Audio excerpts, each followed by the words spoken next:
آج ہم ایک بہت اہم موضوع پر بات کریں گے جو ہے 8 اپریل 2024 کو ریڈ ہیفر کی قربانی کیوں ہوگی اور وہ کہاں ہوگی۔ یہ ایک اہم موضوع ہے جو یہودی دین میں اہمیت رکھتا ہے۔ ریڈ ہیفر یہودی دین میں بہت اہم ہے۔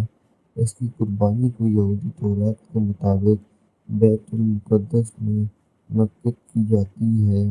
اس کی قربانی کا مقصد ہے کہ اس کے ذریعے انسانیت کو انبیاء کی آمد کی خبر دی جائے اور انسانوں کو نیک عمل کرنے کی ترغیب دی جائے۔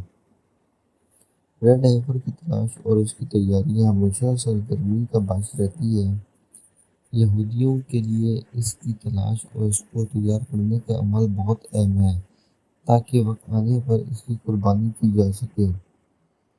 اسرائیلی علماء کے مطابق 8 اپریل 2024 کو ریڈ ہیفر کی قربانی کی جائے گی۔ اس دن کو ایک اہم موقع طور کیا جاتا ہے جب یہودی جماعت کو ریڈ ہیفر کی قربانی کا موقع دیا جائے گا۔ ریڈ ہیفر کی قربانی کی اہمیت اور اس کا مقصد دونوں مذہب میں مشترکہ ہے۔ دونوں میں اس کی قربانی کے ذریعے انسانیت کو نیک عمل کرنے کی ترغیب دی جاتی ہے۔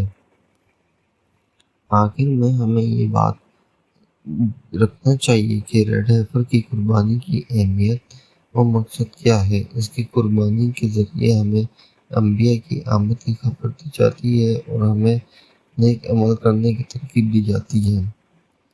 لیکن جیسے کہ آپ کو پتہ ہے کہ حضور اکرم صلی اللہ علیہ وسلم آخری نبی ہے، اب کوئی نبی نہیں آئے گا، تو ختم نبوت کی تو اب کوئی نبی نہیں آئے گا۔